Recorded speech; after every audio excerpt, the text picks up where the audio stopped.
आप सभी को जय मसीह की हिंदी बाइबल स्टडी इस चैनल में आपका स्वागत है। आज एक नए विषय को हम सीखेंगे और आज का विषय है कि किस प्रकार हम अपने शब्दों के द्वारा पाप करते हैं। एक आयत आपके सामने मैं पढ़ना चाहती हूँ, मत्ती के सुसमाचार उसका 12 अध्याय और 36वीं आयत को हम लोग मिलकर पढ़ेंगे। और मैं तुमसे कहता हूँ कि जो जो निकम्मी बातें मनुष्य कहेंगे, न्याय के दिन वे हर एक उस बात का लेखा देंगे।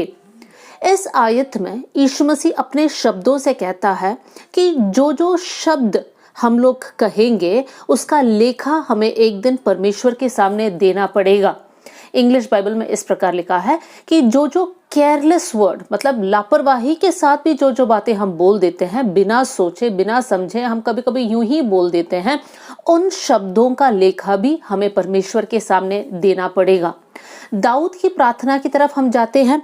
दाऊद अपने भजन में इस प्रकार लिखा है, भजन संहिता 17 का 3री आयत, 17वीं अध्याय का 3री आयत में इस प्रकार दाऊद कहता है, उसका ब भाग में सेकंड पार्ट में इस प्रकार लिखा है, मैंने ठान लिया है कि मेरे मुंह से अपराध की बात नहीं निकलेगी।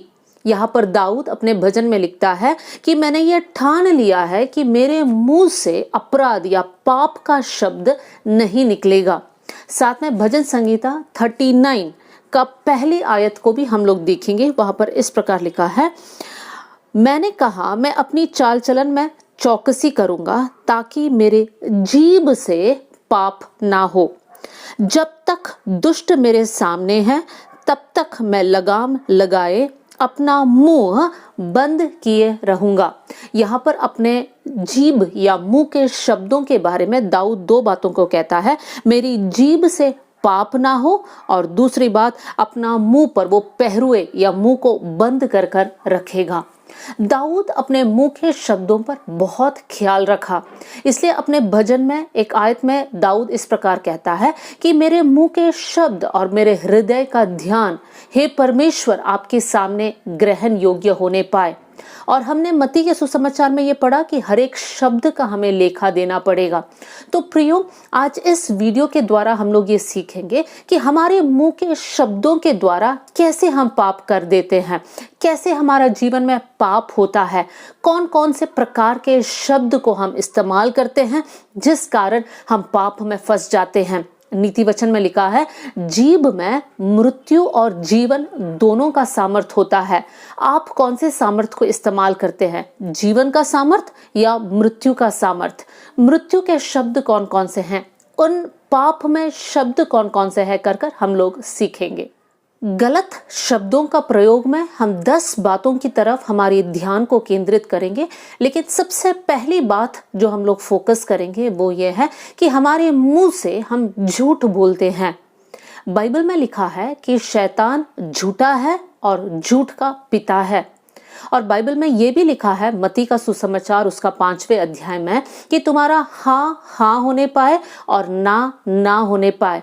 उससे बढ़कर जो आता है वो बुराई से आता है। मतलब अगर हम हाँ कहे तो वो हाँ ही होना चाहिए, हमारे मुंह से बिल्कुल भी झूठ नहीं निकलना चाहिए।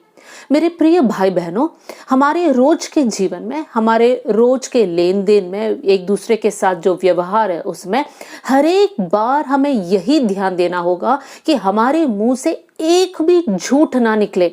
और हमारे बच्चों को भी हम यही सिखाएं।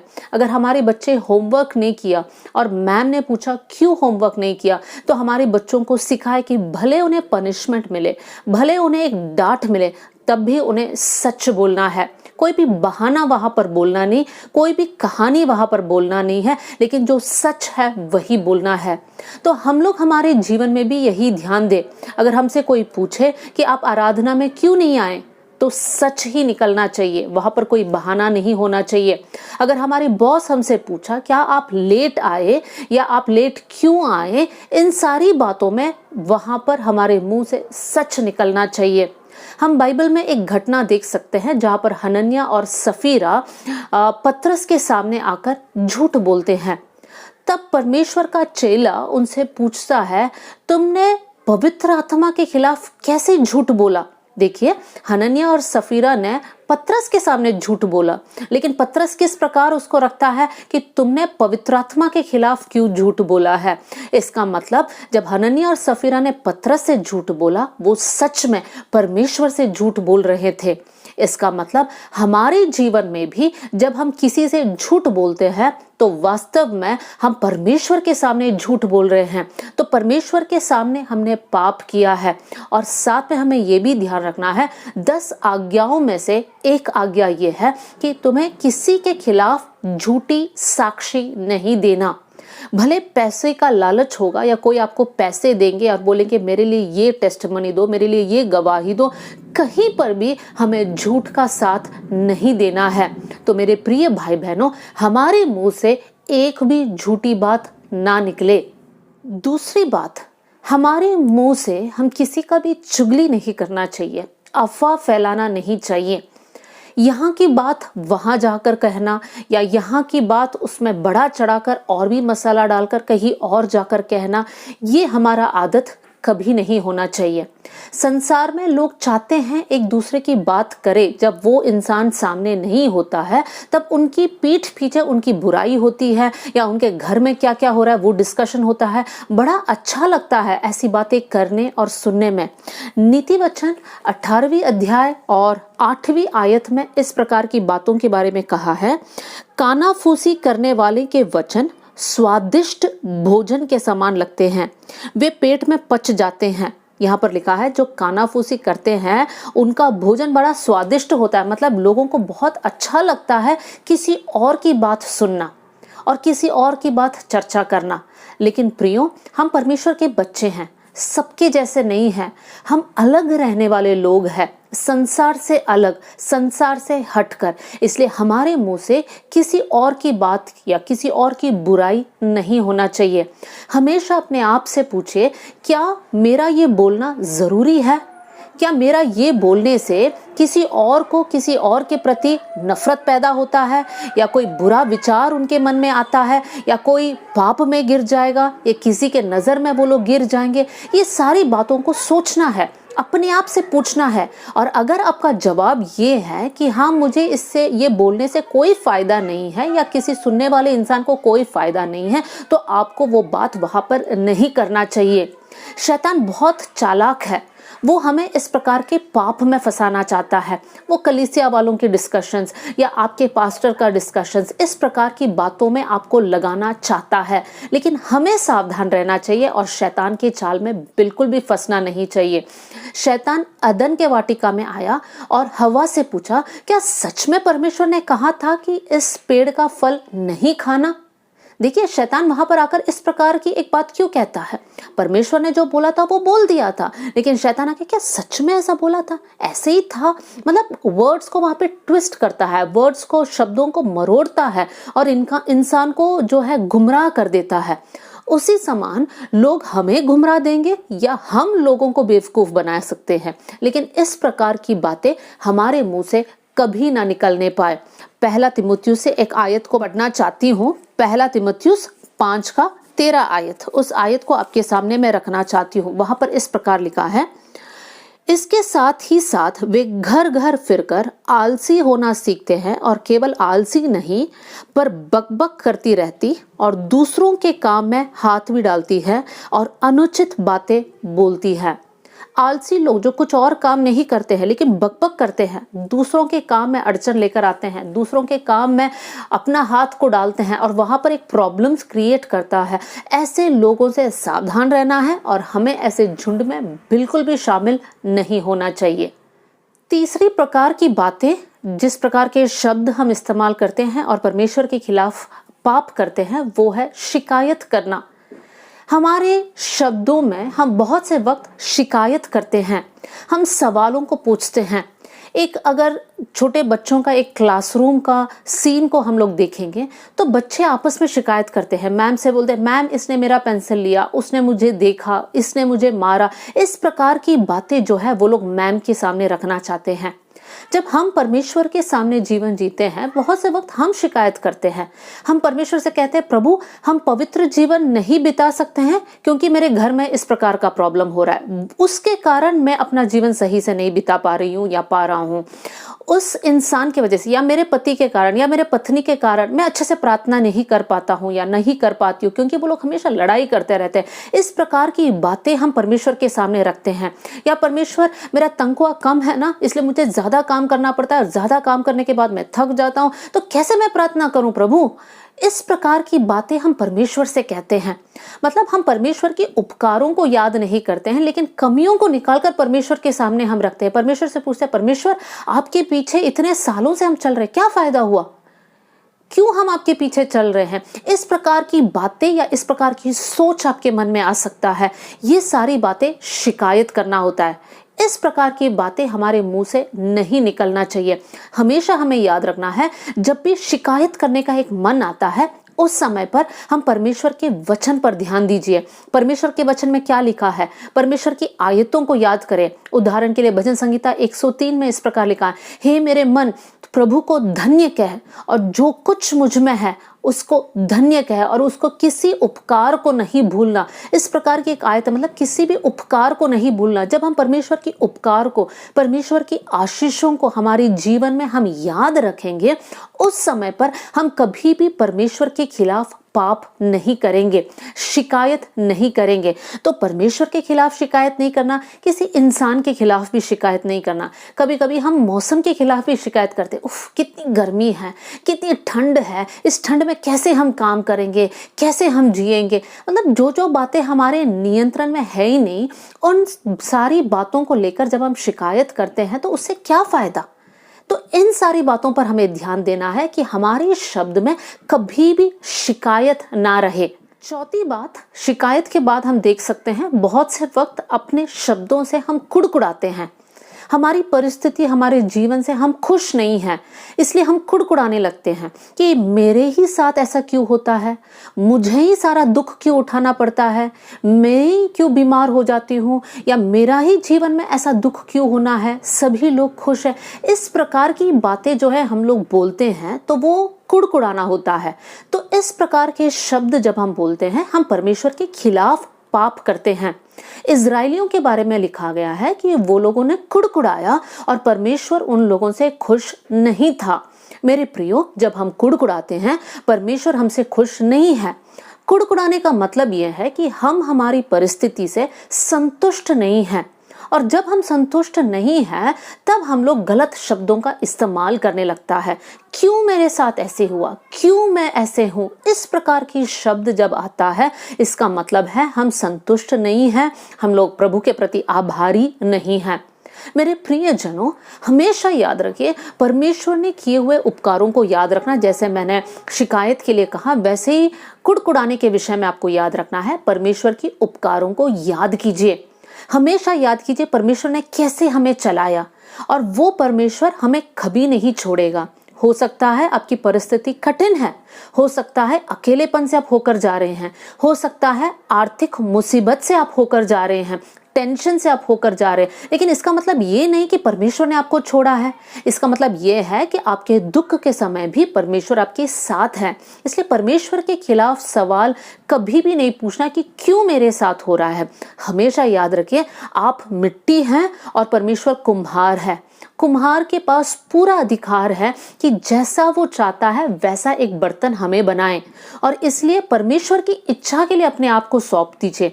परमेश्वर जैसा चाहता है हमें बनाएगा। एक आयत आपके सामने मैं रखना चाहती हूँ, फिलिपियों की पत्री उसका 2 अध्याय और 14वीं आयत, 14 सब काम बिना कुड़कुड़ाए और बिना विवाद के किया करो। यहाँ पर लिखा है हर एक काम, कुछ भी हो, चाहे वो झाड़ू मारना हो, चाय बनाना हो, आपका ड्यूटी जाना हो, आपका जिम्मेदारी निभाना हो, कोई भी काम क्यों ना हो, बिना कुड़कुड़ाए करे। अब इस समय पर आपको सोचना है, मेरे जीवन में कब कब मैं कुड़कुड़ाती हूँ, कब कब कुड़कुड़ाता हूँ। जब बस स्टॉप में खड़े हैं, बस देर से आता है, क्या आप कुड़कुड़ाते हो? जब तनख्वाह समय पर नहीं आता है, क्या आप कुड़कुड़ाते हो? तो यहाँ पर लिखा है सब काम बिना कुड़कुड़ाए और बिना विवाद, इंग्लिश में लिखा है बिना शिकायत के किया करो। हर एक चीज, अगर आपको बहुत जल्दी उठना पड़ता है तब उसके लिए भी आपको शिकायत नहीं करना है। अगर आपका नींद पूरा नहीं होता है, शिकायत नहीं करना है। हर बात को परमेश्वर के हाथ में दे दो प्रार्थना के साथ, और परमेश्वर आपके जीवन को आगे बढ़ाएगा। लेकिन प्रियो, कभी नहीं कुड़कुड़ाना। पांचवी बात जहां पर हम गलत शब्दों का इस्तेमाल करते हैं, जब हमें बहुत गुस्सा आता है, जब हम लड़ाई करते हैं, उस समय पर हमारे मुंह से गाली गलौज होता है, उस समय पर हम गलत शब्दों का प्रयोग करते हैं। इन सारी बातों पर भी हमें ध्यान देना है कि ऐसी बातें कभी भी हमारे मुंह से ना निकले। हो सकता है आपके परिवार में जब लड़ाई होता है, उस लड़ाई को शांत हम करें, ना कि कुछ गलत शब्दों का इस्तेमाल करें। जब हम गलत शब्दों का, अब्यूसिव वर्ड्स का इस्तेमाल करते हैं, तब वहां पर हम पाप करते हैं, और साथ में हमारे घर में जितने छोटे बच्चे हैं उनको भी हम सिखा रहे हैं किस प्रकार गलत शब्दों का इस्तेमाल करना है। तो हमें हमेशा याद रखना, चाहे वो हमारा परिवार में हो, चाहे बाहर हो, चाहे कोई भी परिस्थिति हो। जैसे अगर एक रोड में एक एक्सीडेंट हुआ है, हम हमेशा देखते हैं जब रोड में एक एक्सीडेंट होता है लोग वहीं पर रुक जाते हैं और लड़ाई करने लग जाते हैं, एक दूसरे को जो है गलत शब्दों के साथ इस्तेमाल करते हैं, एक दूसरे को मारने के लिए लोग आते हैं। इस प्रकार की बातों में हमें नहीं फंसना है। हमेशा प्रार्थना के साथ आगे बढ़ना कि प्रभु, जहां पर ऐसी परिस्थिति आए, मैं अपने मुंह पर लगाम लगाए। जैसे दाऊद ने प्रार्थना किया, मैं अपने मुंह को बंद करूं ताकि मेरे मुंह से पाप ना हो। तो आपके रिश्तेदारों में हो सकता है, आपके पड़ोसियों के साथ हो सकता है, या अन्य किसी और के साथ हो सकता है, रोड में हो सकता है, किसी भी परिस्थिति में हो, जब भी गुस्सा का एक माहौल बनता है, वहां पर अपने शब्दों पर बहुत नियंत्रण रखना है। बाइबल में लिखा है, in your anger do not sin. जब आप गुस्से में आते हो, उस गुस्से में आप पाप मत करना। मतलब गुस्से में आकर गलत शब्दों को इस्तेमाल कर कर हम पाप कर सकते हैं। हम देख सकते हैं गोलियत और दाऊद जब आमने सामने खड़े थे, तब गोलियत को इतना गुस्सा आया कि दाऊद, एक छोटा लड़का मेरे खिलाफ लड़ने आ रहा है, तब वहां पर कितने गलत शब्दों का प्रयोग गोलियत ने किया। लेकिन फिर भी परमेश्वर दाऊद के साथ था, इसलिए दाऊद को विजय मिल गया। हो सकता है आपके सामने गोलियत समान लोग होंगे जो गलत शब्दों को इस्तेमाल कर कर आपको डराते हैं, धमकाते हैं, लेकिन याद रखना, जब परमेश्वर मेरे साथ है तो कौन मेरा विरोधी बन सकता है। लेकिन हमें अपने आप पर संयम रखना है, नियंत्रण रखना है कि हमारे मुंह से कोई भी गाली या कोई भी गलत शब्द ना निकले। साथ में हमें ये भी ध्यान देना है कि हमारे मुंह से हम कभी भी किसी को श्राप ना दे, किसी को भी ना कोसे, तुम्हारे साथ ऐसा होगा, तुम्हारे साथ वैसा होगा। इस प्रकार की बातें हमारे मुंह से कभी भी नहीं निकलना चाहिए। मतलब दुख में आकर ऐसी बातें ना बोले और गुस्से में आकर गलत शब्दों का इस्तेमाल ना करें। छठवीं बात, जो गलत शब्द हम लोग यूज करते हैं जिसके कारण हम पाप करते हैं, वो है कि हम लोग ढींग मारते हैं, अपनी तारीफ करते हैं, अपनी बड़ाई करते हैं। एक आयत आपके सामने मैं रखना चाहती हूँ, नीति वचन 27 का पहली आयत। कल के दिन के विषय में ढींग मत मार, क्योंकि तू नहीं जानता कि दिन भर में क्या होगा। दूसरी आयत, तेरी प्रशंसा और लोग करे तो करे, परंतु तू आप ना करना। दूसरा तुझे सराहे तो सराहे, परंतु तू अपनी सराहना ना करना। यहाँ पर लिखा है अपनी बढ़ाई नहीं करना, अपने बारे में ढींग नहीं बांधना कि हम कितने अच्छे हैं, हम कितने धनवान हैं, हमारे पास क्या क्या है, कौन सा लेटेस्ट फ़ोन हमें मिला है, कौन सा लेटेस्ट कपड़े हैं, कौन से ब्रांड है, डिज़ाइनर ब्रांड है। इन सारी बातों के बारे में हमें ढींग नहीं मारना है। कहाँ पर हमारे पास ज़मीन है, कितने जायदाद हमारे पास है, इन सारी बातों के बारे में बिल्कुल भी ढींग नहीं मारना। नेबुकदनेस्सर राजा के बारे में हम दानियल की किताब में पढ़ सकते हैं। नेबुकदनेस्सर राजा एक दिन अपने महल को और अपने पूरे राज्य को देखकर उसके मन में घमंड आ जाता है और वहां पर वो कहता है ये पूरा राज्य मेरा है, ये मेरे ताकत से मैंने बनाया। जैसे ये शब्द उसके मुंह से निकला, वो अपने बुद्धि को खो बैठा और एक जानवर के समान जंगल में भटकने लगा और जीने लगा। परमेश्वर कभी भी नहीं चाहता है कि हमारे जीवन में घमंड हो, क्योंकि परमेश्वर घमंडियों का सामना करता है और ढींग हम तब मारते हैं जब हमारे जीवन में घमंड होता है। इसलिए प्रियो, जरा सोच के देख लीजिए, आप अपने बारे में कौन सी बातों को लेकर आप तारीफ करते हैं, और उन बातों को जब आपको याद आता है कि हाँ, मैं अपने इस विषय को लेकर मैं तारीफ करता हूं, तो याद रखिए वो उस गुण जो है परमेश्वर ने आपको दिया है, वो परमेश्वर का दान है। और परमेश्वर के दान के बारे में हम कैसे घमंड कर सकते हैं?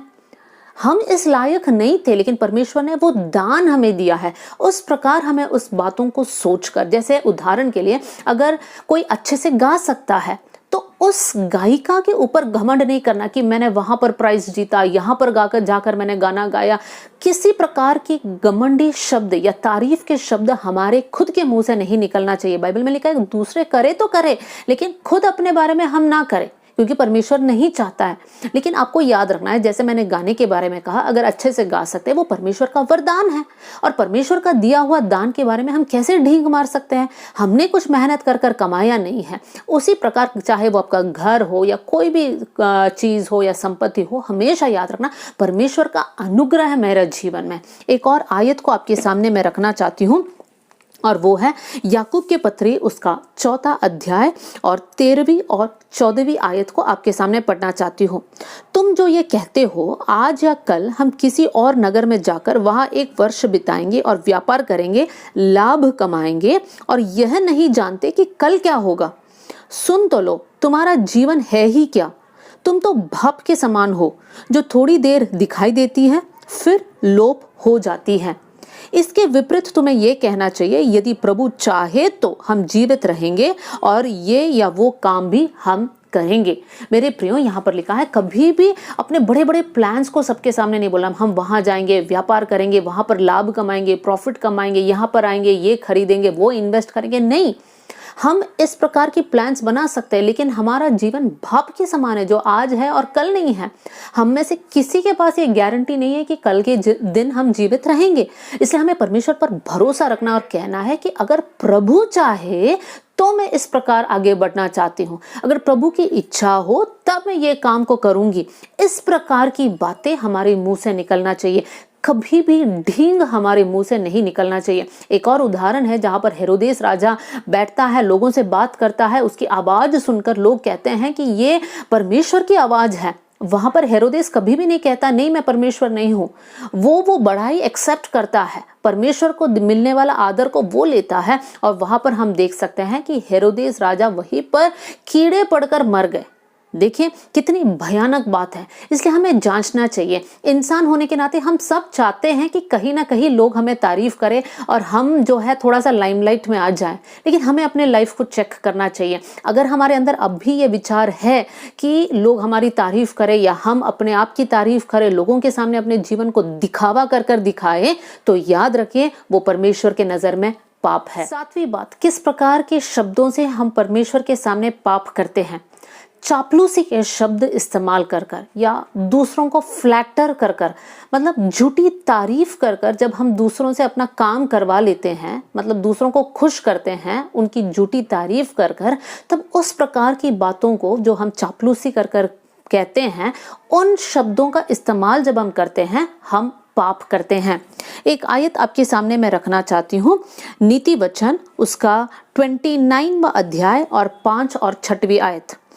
जो पुरुष किसी से चिकनी चुपड़ी बातें करता है वो उसके पैरों के लिए जाल लगाता है। यहाँ पर हम देख सकते हैं चिकनी चुपड़ी बातें जो करता है वो एक्चुअली दूसरों के लिए जाल बिछाता है। देखिए प्रियो, हम कब चिकनी चुपड़ी बात करते हैं? जब मेरा काम होना है तब किसी के सामने जाकर मैं उनकी तारीफ करती हूँ, उनको खुश कर देती हूँ अपने शब्दों से, तब वो इंसान मेरा काम कर देता है। लेकिन मेरे मन से वो सारी बातें नहीं निकलता है, बस अपना काम करवाने के लिए मैं वो शब्दों का इस्तेमाल करती हूँ। तब हमें सोचना है, जब परमेश्वर मेरे अंदर है, क्या परमेश्वर मेरे इस प्रकार के व्यवहार से खुश है? क्या परमेश्वर की आत्मा शोकित है या परमेश्वर की आत्मा आनंदित है मेरे अंदर? इन बातों को हमें सोचना है। और अगर हमें लगता है कि परमेश्वर हमारे दिखावे से, हमारे खुदगर्ज स्वभाव से, सेल्फिश नेचर से खुश नहीं है, मतलब हम पाप कर रहे हैं। तो चिकनी चुपड़ी बातें जब हम करते हैं, हमारा काम करवाते हैं और दूसरों को बेवकूफ बना देते हैं, वो परमेश्वर के नजर में गलत है। एक और आयत को आपके सामने मैं रखना चाहती हूँ, गलातियों की पत्री 1 अध्याय 10वीं आयत। वहां पर पौलुस इस प्रकार कहता है, मैं क्या मनुष्यों को मनाता हूं या परमेश्वर को? क्या मैं मनुष्यों को प्रसन्न करना चाहता हूं? यदि मैं अब तक मनुष्य को ही प्रसन्न करता रहा तो मैं मसीह का दास ना होता। यहाँ पर पौलुस कहता है कि उसके प्रचारों में भी वो कभी भी मनुष्य को प्रसन्न करने नहीं सोचा, क्योंकि अगर वो मनुष्य को प्रसन्न करता तो वो परमेश्वर का दास नहीं होता। इसका मतलब है आपकी और मेरी जिम्मेदारी ये है कि हम इंसान को खुश ना करें लेकिन परमेश्वर को खुश करें। हमारे शब्दों में सच्चाई, खराई और ईमानदारी 100% होना चाहिए। कहीं भी चापलूसी नहीं होना चाहिए, कहीं भी चिकनी चुपड़ी बातें नहीं होना चाहिए। 8वीं बात, किस प्रकार के शब्दों से हम पाप करते हैं? जब हम गंदे जोक्स बोलते हैं, अश्लील बातें करते हैं या हंसते हैं उन विषयों पर, तब हम जो है हमारे शब्दों से परमेश्वर के खिलाफ पाप करते हैं। एक आयत आपके सामने मैं रखना चाहती हूँ, इफिसियों की पत्री उसका 4 अध्याय और वर्स 29वीं आयत। कोई गंदी बात तुम्हारे मुंह से ना निकले, पर आवश्यकता के अनुसार वही निकले जो उन्नति के लिए उत्तम हो, ताकि उससे सुनने वालों पर अनुग्रह हो। कितनी बड़ी बात यहाँ पर लिखा है कि कोई भी गंदी बात तुम्हारे मुंह से ना निकले, मतलब मेरे मुंह से, आपके मुंह से कोई भी अश्लील बातें या गंदी बातें नहीं निकलना चाहिए। हमेशा याद रखना है कि परमेश्वर मेरे अंदर है, और अगर मैंने अश्लील बातें किया तब परमेश्वर की आत्मा मेरे अंदर शोकित होता है, परमेश्वर की आत्मा मुझे छोड़कर चला जाएगा और मुझे परमेश्वर की आत्मा बिना रहना असंभव है। इसलिए मेरे मुंह से कोई भी गलत जोक, कोई भी गलत बात ना मैं सुनूंगी, ना मैं बोलूंगी और ना मैं पढ़ूंगी। जब आप इस प्रकार बोलते हैं तब बहुत मुश्किल है, क्योंकि ज़्यादातर लोग इस प्रकार की बातें करते हैं। लेकिन जब हम इस प्रकार का एक स्टैंड लेंगे, एक निर्णय लेंगे, तब दूसरे लोग भी आदर करेंगे। कल के दिन वो लोग कहेंगे, हाँ, इनके सामने हम अश्लील बातें नहीं कर सकते क्योंकि ये इंसान उस बात को पसंद नहीं करते हैं, और कल से वो लोग आपकी आदर करना चाहते हैं। हो सकता है शुरुआत में आपकी मजाक करेंगे, लेकिन उसके बाद से वो लोग आपका आदर करना लगेंगे। कितनी अच्छी बात है। तो हमेशा याद रखना, लेकिन कौन सी बातें हमारे मुंह से निकलना चाहिए? पर आवश्यकता के अनुसार, मतलब बहुत सारी बातें बोलना भी नहीं है, जहां पर आवश्यकता है उसके अनुसार वही शब्द निकले जो उन्नति के लिए उत्तम हो। मेरे प्रियो, हमारे शब्दों से कितने लोगों की उन्नति होता है, कितने लोग एनकरेज होते हैं, कितने लोग आगे मोटिवेट होते हैं। हमें सोचना चाहिए। अगर नहीं हो रहे हैं तो हमें हमारे शब्दों पर एक बदलाव लेकर आना चाहिए। हमें प्रार्थना करना चाहिए, प्रभु हमारे शब्द को बदल दीजिए, आप मदद कीजिए, आप हमें सिखाइए। एक दिन में नहीं होगा, धीरे धीरे धीरे हम इन बातों को सीखेंगे। आज आप निर्णय लेंगे, हो सकता है आप उसमें चूक जाओगे, लेकिन फिर से आप उसको कंटिन्यू करें। जैसे हम प्रैक्टिस करते रहेंगे, हम इन बातों से दूर रहेंगे और वही शब्द हमारे मुंह से निकलेगा जो परमेश्वर का आदर और महिमा हो और लोगों को परमेश्वर की ओर लेकर जाएं। 9वीं बात, किस प्रकार के शब्द हम इस्तेमाल करते हैं जिससे हम परमेश्वर के सामने पाप करते हैं? उस प्रकार के शब्द जो हम दूसरों को प्रवोक करते हैं, चिढ़ाते हैं, दूसरों पर दोष लगाते हैं। हमारे शब्दों से हम दूसरे इंसान को गुस्सा दिलाते हैं और वो शब्द के कारण वो इंसान गुस्से में आकर कुछ ना कुछ कर देता है और हम लोग बाहर बैठकर हंसते हैं, एंजॉय करते हैं। उस प्रकार की जो आदत हमारे अंदर है या शब्द जो हम इस्तेमाल करते हैं वो परमेश्वर के सामने गलत है। हम हन्ना के जीवन में देख सकते हैं। हन्ना का सौतन थी पनीना। पनीना के संतान थे लेकिन हन्ना के कोई संतान नहीं था। हर समय पनीना हन्ना को चिढ़ाती थी और उसको जो है प्रवोक करती थी कि तेरे संतान नहीं है, तू ऐसी है, तू बांझ है, वो है, ये है। इस प्रकार का शब्दों का इस्तेमाल करती थी और हन्ना टूट जाती थी, परमेश्वर के सामने रोती थी। लेकिन कभी भी हन्ना जो है उसी प्रकार का शब्द पनीना के लिए इस्तेमाल नहीं किया, लेकिन पनीना गलत शब्दों का इस्तेमाल कर कर हन्ना को दुख देती थी। मेरे प्रियो, मेरे बातों से और आपकी बातों से क्या कोई दुखी होते हैं? कोई ठेस पहुंचता है किसी को? तो हमें चेक करना चाहिए और हमें सुधरना चाहिए।